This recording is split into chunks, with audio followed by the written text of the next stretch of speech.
Right, this is Year 12 Foreign Policy, Henry VII's Foreign Policy revision session. Just a caveat, if you're listening to this on YouTube, this is not a substitute for your own revision notes. This is a complement to your revision notes. I'm going to start with the Brittany Crisis, then move on to the Castilian Succession. I'm not going to spend a great deal of time on the Italian Wars. They were really a diversion for other European powers. That was their significance for England. I'm going to look at the Scottish problem, the ongoing problem of the Scottish issue north of the border. I'm going to briefly look at trade and marriage. What I'm not going to look at, although it is relevant to Henry VII's foreign policy, I'm not going to look at Perkin Warbeck, Lambert Simnel, della in any great detail. I might mention them, because they are relevant to certain things like the Treaty of Étape. But I'm not going to treat them as specific, discrete revision topics in themselves.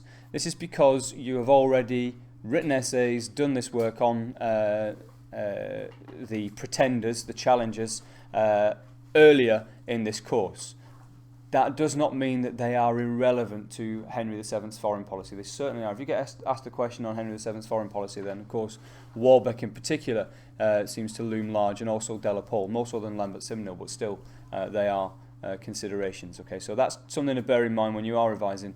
Warbeck, Simnel, della, they're all relevant to this area, even though they're not necessarily going to be on this particular seminar in any great detail. Okay. So first of all, DEA, the Brittany Crisis. I'm going to describe what the Brittany Crisis consisted of. I'm going to explain Henry's actions and how the crisis deepened, how the problem was exacerbated as a result of Henry's actions and the actions of his so-called allies. And then I'm going to analyse the extent to which Henry VII was successful in his aims when it came to the Brittany Crisis. First of all, what was the Brittany Crisis? Basically, the French wanted to take over Brittany. Henry VII was obliged to defend Breton independence. He was obliged to defend the independence of Brittany. Anne of Beaujeu was the regent for the new French monarch Charles VIII. Anne of Beaujeu wanted to marry Charles VIII to Anne of Brittany, who was the daughter of Francis II, Duke of Brittany. Okay, so that's the crisis in a nutshell.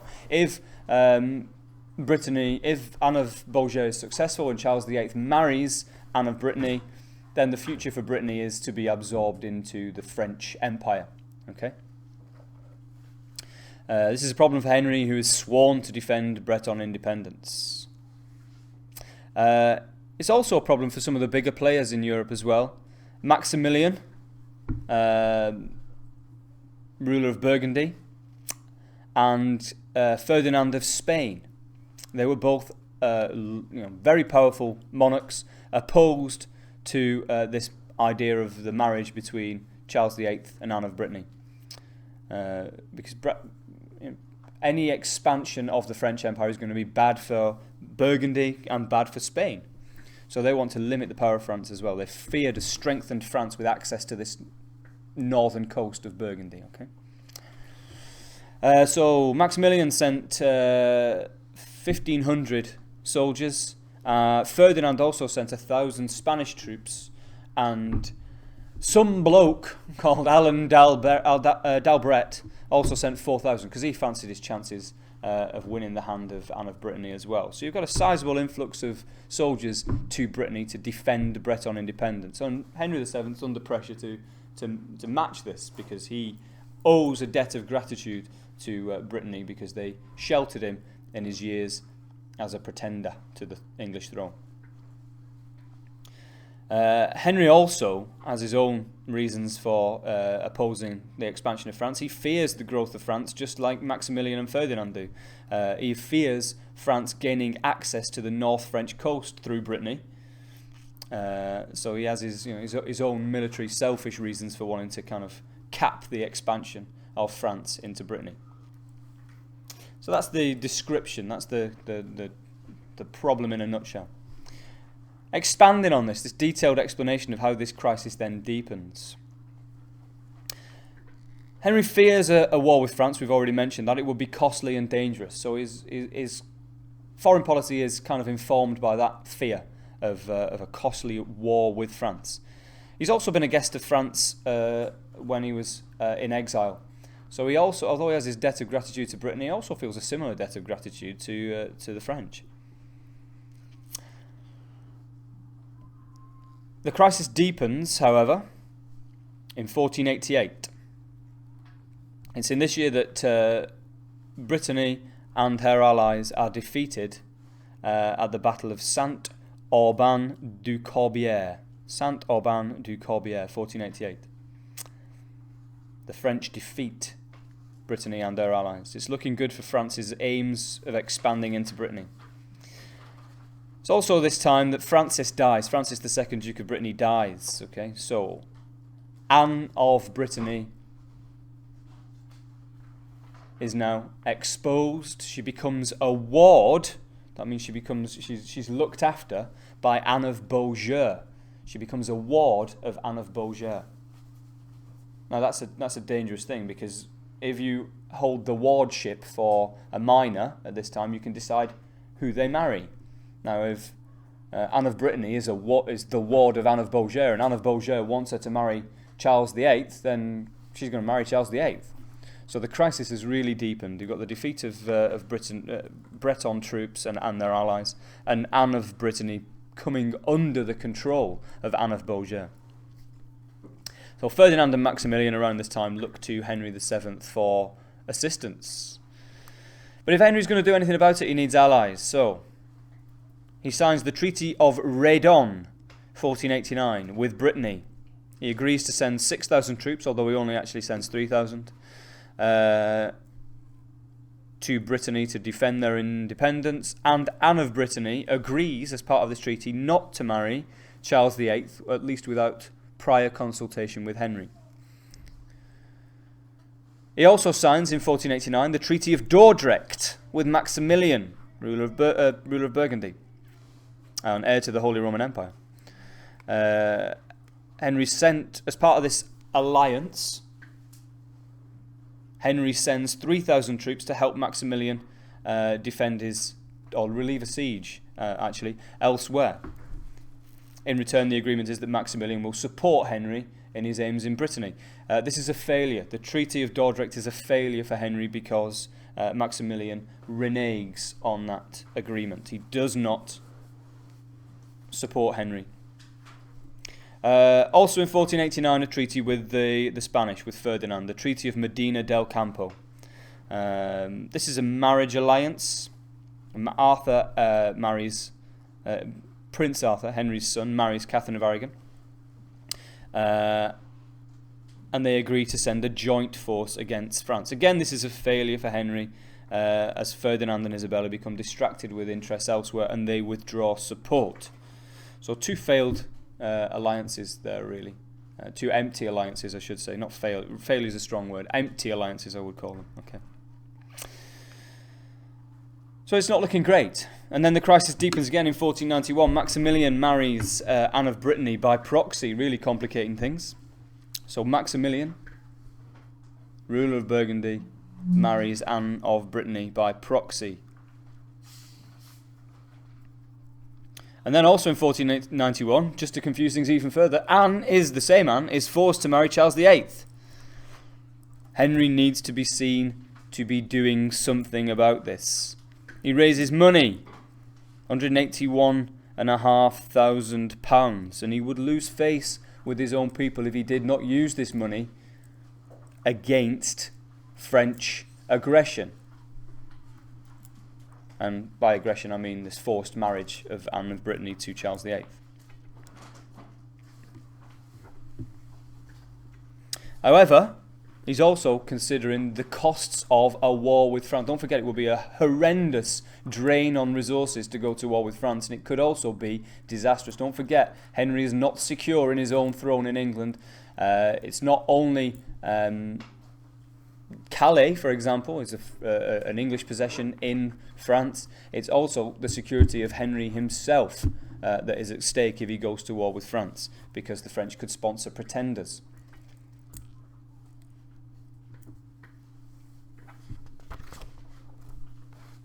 Okay. What does Henry do, therefore? We're still on the explanation. In the end, Henry leads a half-hearted war against France in order to save face. He leaves it late in the campaign season. He leaves it late in the year. In this day and age, people do not go to war late in the year. It's too cold. It's too difficult to wage wars in winter, so they don't go to war late in the year. But Henry leaves it fairly late in the year, and then he stays in Calais too long, and then he has this kind of half-hearted siege of French territory. Only 12 men are wounded or killed. And while he's doing that, he's also seeking negotiation. So he saves face at home by having this mini-war with limited aims, and seeks negotiation with the French. The French are also eager to seek a settlement. They don't want war either. The Treaty of Étape in 1492 finally settles the Brittany Crisis. France awards 159,000 to England for the trouble, and England promises to remove all troops from Brittany and France, and the French gain Brittany. So the analysis then is it successful? Is this a success for Henry VII? Well, he achieves peace with France with honour. So in that sense, it's successful. And he needs this because he doesn't want a Yorkist pretender such as Warbeck. I said I might mention him, even though I'm not looking at him as a kind of discrete topic. He needs peace with France because the Treaty of Étape closes France off to Warbeck. Warbeck can no longer use France as a base from which to mount his attempts to conquer England. A costly war with France is also avoided, so in that sense it's a success. However, let's be realistic, it was a limited success. Brittany was lost. That was Henry's original aim, was to preserve the independence of Brittany. He lost that. It's also worth mentioning that his alliances with Maximilian and Ferdinand, Dordrecht and Medina del Campo, are exposed as kind of empty alliances. He doesn't have the clout, it seems, on an international level for monarchs like Ferdinand and Maximilian to feel as though they need to live up to the promises that they make to him. And it's worth foregrounding this kind of running theme throughout Henry VII's foreign policy, that he is reacting to events throughout his reign. In terms of foreign policy, he reacts. He doesn't set the pace in foreign policy. He can only react to the actions of other leaders. Okay? Right, so that's Brittany done. The next crisis for Henry, foreign policy crisis we're going to look at, is Scotland.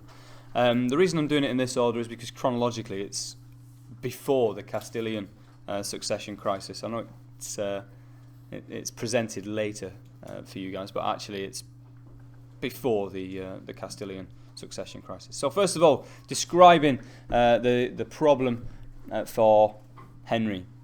Obviously, a hostile neighbour to the north is always going to be a problem, even though it has a lower population and is more divided and less of a military presence. The hostile Scottish nation to the north is going to be a problem for any monarch.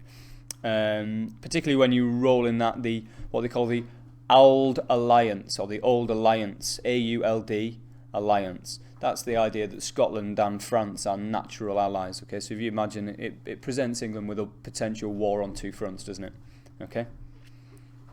Plus, any hostile country is going to be a haven for pretenders, challengers, rebels such as della, Warbeck. Okay. So it's always good for Henry to kind of limit the hostility of his northern neighbour. And there's the irritant of border raids as well. Okay, so another problem with Scotland is this border territories, borderlands between England and Scotland. They're not terribly well policed, and there's always these kind of potential for low-level skirmishes between English and Scottish people as well as troops. The Scots were bitter, let's not forget, because they wanted Berwick and Dunbar to be returned to them. Berwick and Dunbar, they believed, belonged to Scotland, English possessions. It's worth mentioning, as part of the description of the issue, that early on, earlier in his reign, Henry VII was lucky. He had the support of the Earl of Angus in Scotland, a pro-English nobleman in Scotland. James IV, the king, was a minor,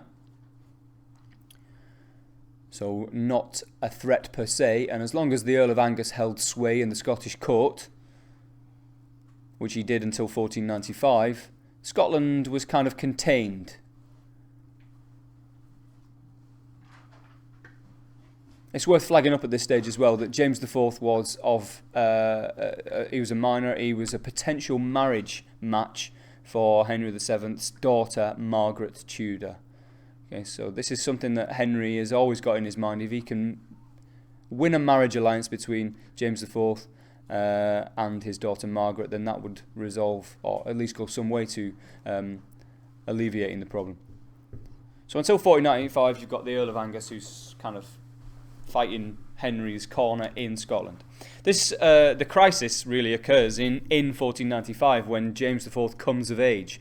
He is anti-English. He does not like his southern neighbour. The Earl of Angus's influence diminishes following this.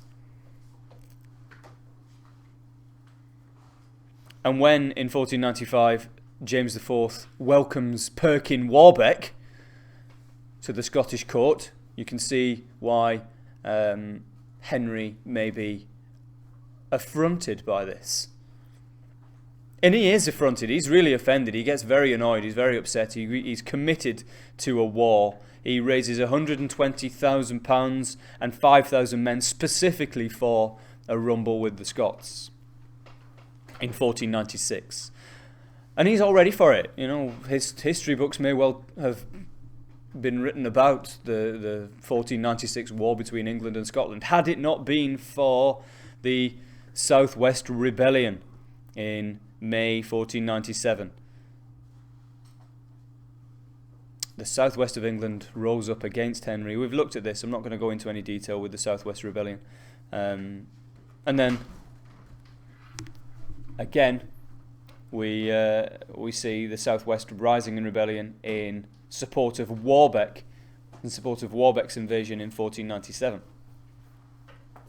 So Henry needs to divert his £120,000 and 5,000 men to dealing with this crisis instead of having a fight with the Scots. Thankfully for Henry, James IV is also under his own pressure in Scotland to cease hostilities and seek a peaceful solution. Also, the failure of Warbeck's invasion freed James of the burden of supporting Warbeck. So both James and Henry were free in September 1497 to sign the Truce of Ayton. And then this was reinforced 5 years later with the Treaty of Perpetual Peace and that alliance, that marriage alliance between Margaret Tudor and James IV. Okay. So we can say by 1502, through the Truce of Ayton and the marriage marriage of James IV and Margaret and the Treaty of Perpetual Peace, that Henry had in many ways successfully stabilised his border with Scotland. Warbeck was essentially homeless. Following the Truce of Ayton, he was forced to move to Ireland where he was rejected and so on, and we know the story of Perkin Warbeck thereafter. So some success here, but let's not get too carried away. Let's analyse, we're on the analysis, I should have pointed that out, but let's analyse the failures as well, or the limits to the success. Henry's hands were tied. He was unable to attack Scotland as he had wished. This was a compromise, again showing how he is forced to react to events rather than set the agenda in foreign policy.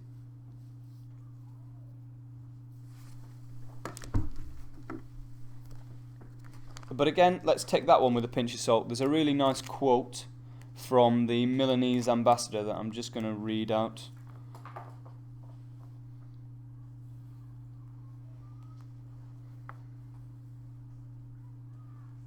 In the midst of this, His Majesty Henry VII can stand like one at the top of the tower looking on at what is passing on the plain. Meaning that although Henry VII was reactive, and Scottish problem sort of underlines this, as does the Brittany Crisis. He reacts well, he reacts wisely and successfully. He never sets the pace, never sets the agenda, but he does manage, by being a wily diplomat, a wily politician, he does manage to come out of this Scottish problem with some success. That marriage, particularly.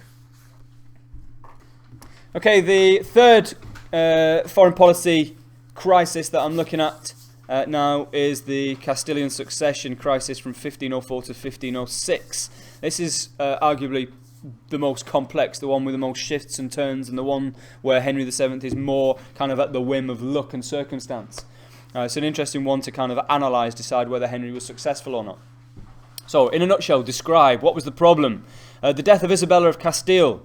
Isabella's will stipulated that only her daughter Joanna could inherit Castile. She died in 1504. This is a problem for Isabella's husband, Ferdinand.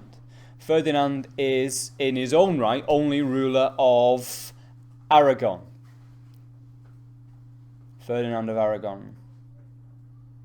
Isabella of Castile. They were rulers together of a united Spain. So when Isabella dies and Castile is again up for grabs, Ferdinand is kind of left disinherited, literally, of Castile.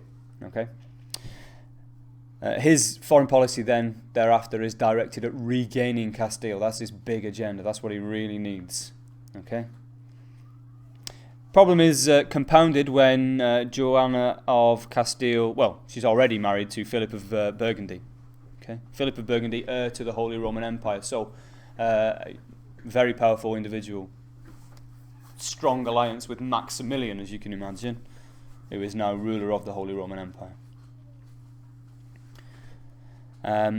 Henry VII is now forced to choose between his existing alliance with Ferdinand of Aragon. Remember, Ferdinand's daughter, Catherine, is married to, or was married to Henry's son, Arthur, until Arthur died in 1502. So Henry is kind of free. He's like a bit of a free agent here. Okay, remember we're talking about 1504. His son Arthur has been dead for 2 years. Does Henry kind of show his allegiance to Ferdinand, despite the fact that Arthur is already dead, and renew that kind of alliance with Ferdinand of Aragon? Or does he look to kind of build bridges with the more powerful, potentially more powerful at least, younger Philip of Burgundy? He has to consider this carefully. So expanding on this problem, we're explaining now, detailed explanation. He really has to consider this. Ferdinand is weakened. Remember, he only rules Aragon now. And don't forget, Henry is still bitter over a couple of foreign policy embarrassments caused by Ferdinand. Henry has no particular affection for Ferdinand.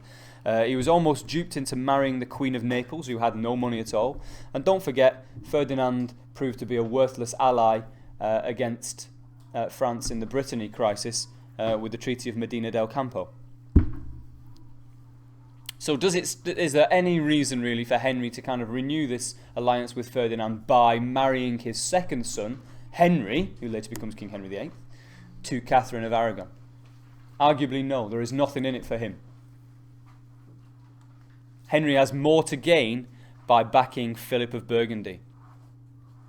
Why does he have more to gain by backing Philip of Burgundy? Well, okay, Burgundy is an essential trading post, centre of the cloth industry.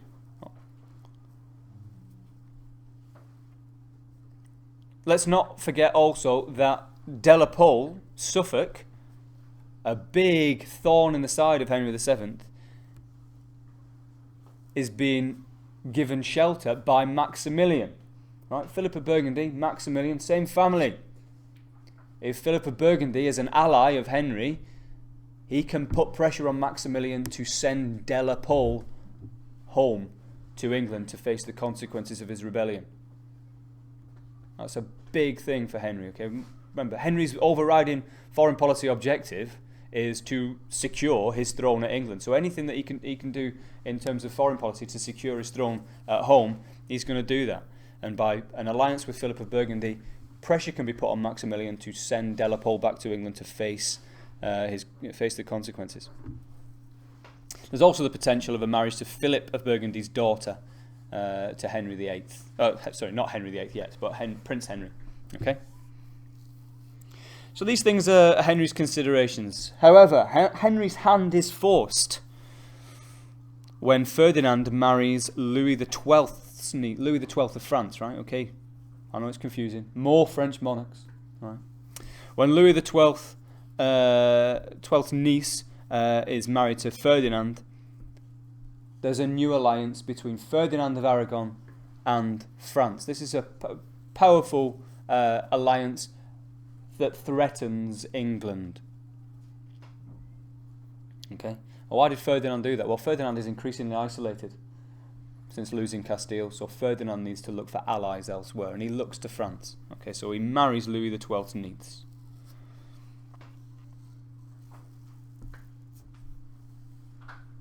Philip of Burgundy particularly is threatened by this alliance between Ferdinand and France. So he sets off for Castile to defend his homeland. The alliance between Ferdinand and France is a direct threat to Castile. With French backing, Ferdinand could retake Castile by force. Philip of Burgundy obviously doesn't want this to happen.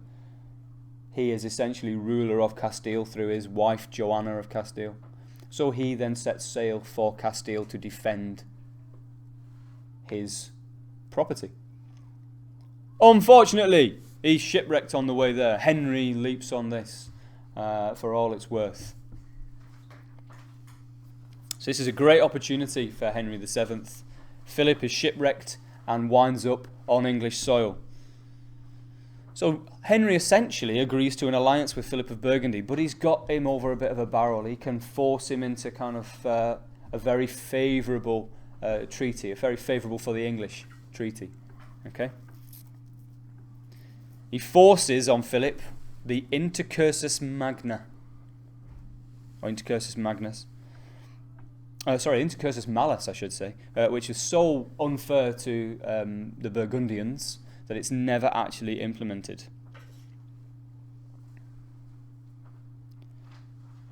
But what he does manage to extract is a promise that della will be sent back to England. So a success there, right? Della is sent to England. That's one big threat, one big problem resolved inadvertently by the Castilian crisis. Okay.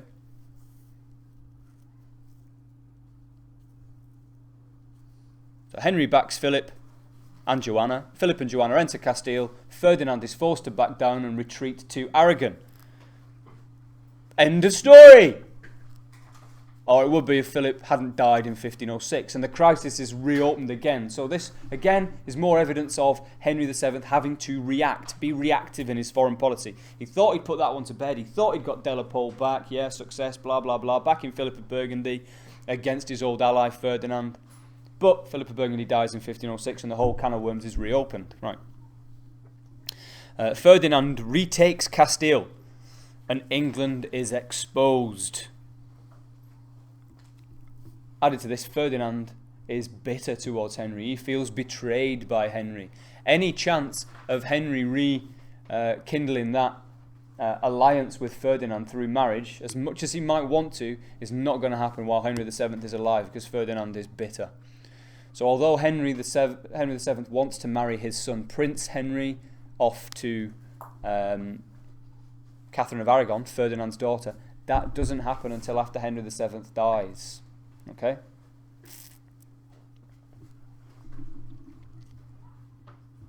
In 1508, Henry is relieved of this pressure because Maximilian and Ferdinand form their own alliance through the League of Cambrai, and they decide to go off and attack Venice. Remember, Italy is a welcome diversion for Henry.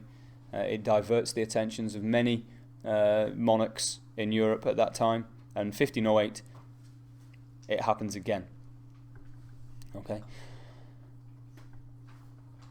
So, analyse the Castilian Succession crisis. To what extent was it a success for Henry? Well, he was able to use the situation to capture Suffolk. Okay, let's not forget that. Della was forced to return to England. because of that alliance with Philip of Burgundy and, through him, Maximilian.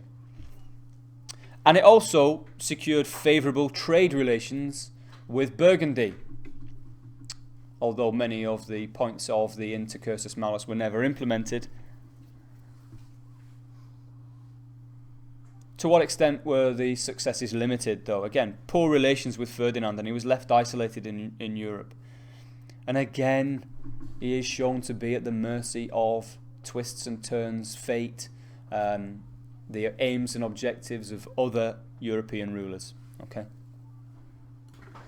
I'm very quickly going to, following on from the Castilian crisis, I'm very quickly going to look at Henry's use of marriage and his dynasty. He had 4 children, Arthur and Henry, the boys, and Margaret and Mary, the girls. Arthur died in 1502, although Henry was successful in marrying Prince Arthur to Catherine of Aragon, securing that alliance with Ferdinand, however short-lived it might have been due to the Castilian crisis. Okay, that was a foreign policy success. And 1503, he was successful in marrying his daughter Margaret off to James IV of Scotland, which was a big deal. Okay, it secured that northern border to a degree. There were still border raids and tension and mutual dislike and distrust, but on paper there was an alliance there that both sides were honouring, the Truce of Ayton, and the Treaty of Perpetual Peace, and that was cemented by that marriage between Margaret and James IV. So some successes in his attempts to use marriage to secure foreign policy initiatives. However, many more failures. Henry VII tried in 1503 to marry himself off to Catherine of Aragon. Ferdinand was having none of that. Prince Henry also tried to have him married off to Catherine of Aragon. Not happening. Henry VII himself tried to pair himself off with several eligible young and not so young ladies of Europe, and none of these came off. Henry VII tried to marry himself off to Joanna of Castile. No.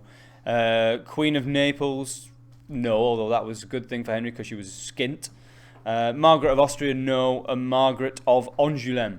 So several attempts to marry himself off failed. He was not very successful. He wasn't a good bet. Let's not forget, England wasn't the powerhouse then that it is now. And he wasn't that stable. I mean, we look back and we say what a fantastic monarch he was for managing to retain the throne, but at the time, in the early 16th century, late 15th century, he had usurped the crown, and there were several pretenders who were sort of snapping at his heels to take the crown. So it was a bit of a gamble for any foreign ruler to marry their daughters off to him or his progeny. So again, evidence of him being reactive at the mercy of other events. The last thing I'm going to look at is Henry's use of trade. There's 3 things you need to be aware of when you're sort of evaluating Henry's use of trade, what his aims were in terms of trade. He wanted to limit the rights of foreign traders. That's best seen with his relations with the Hanseatic League, the Hansa.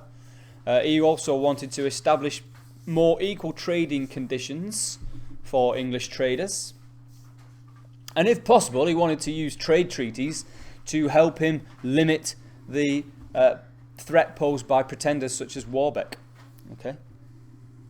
I'm just going to pick on a few good examples of these rather than... I mean, you can find in the textbook lots of examples of trade treaties, and it's good to have several in your locker if when you're revising, to make sure that you can talk about these. But I'm just going to pull a few out. 1492, the Treaty of Étape, we've already mentioned. It was fantastic success for Henry. Managed to extract money from France.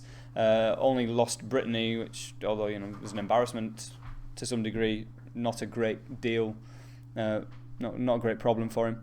This was a trade treaty apart from anything else, and again it limited the movement of Perkin Warbeck, and it reduced trade restrictions on English traders. So he was fulfilling a few objectives there. He managed to limit the threat posed by Warbeck, closing France to Warbeck, and he also managed to extract favourable trade terms for English traders.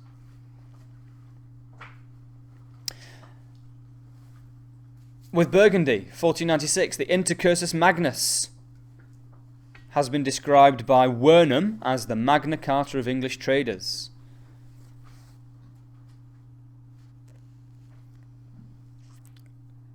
Again, it came with this withdrawal of support for Warbeck, so it was again limiting the power of the pretenders, Warbeck, and also extracted free trade for English traders in all parts of Burgundy apart from Flanders.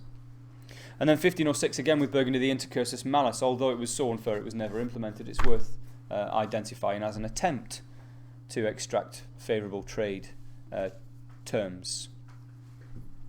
Another success would be his attempts to limit the Hanseatic League.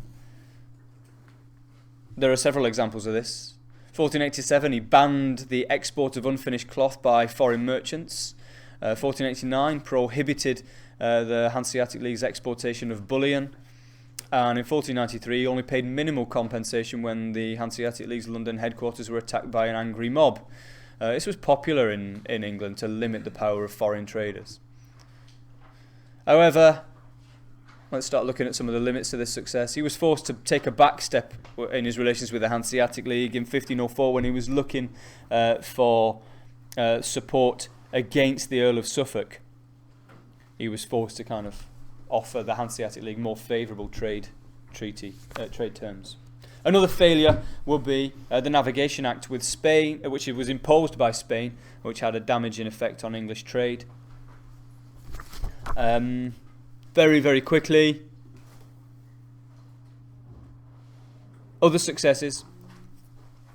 Although trade with Burgundy kind of remained kind of static throughout Henry's reign, he did manage to increase custom duties by 20%, from 33,000 in 1485 to 40,000 in 1509, assisted by a new Book of Rates in 1507. Henry was also responsible for the creation of the small Royal Navy and the first dry dock at Portsmouth, and he also secured future wealth for the country, let's not forget this, by sponsoring Giovanni Caboto, or John Cabot's trip to the New World. It was John Cabot that actually discovered mainland America, not Christopher Columbus, and it was Henry VII who sponsored John Cabot's trip in the Matthew to discover what was Newfoundland and mainland America. Okay, so it was under Henry VII that England's claim to America was actually staked. Okay, so in brief, successes for trade: Treaty of Etap, Medina del Campo, Intercursus Magna, 1496, Intercursus Malus, 1506. Reduced the power of the Hansa League until 1504, and custom duties increased 20%, dry dock and discovery of America. Failures, very briefly: Navigation Acts, 1494, Intercursus Malus, 1506 was never implemented, and he was forced to restore the Hansa's trading rights when looking for support against della. Again, when evaluating, when summing up trade, he was reactive. He was forced to respond. He never set the pace. Okay, that's it. Foreign policy done. Right on the bell.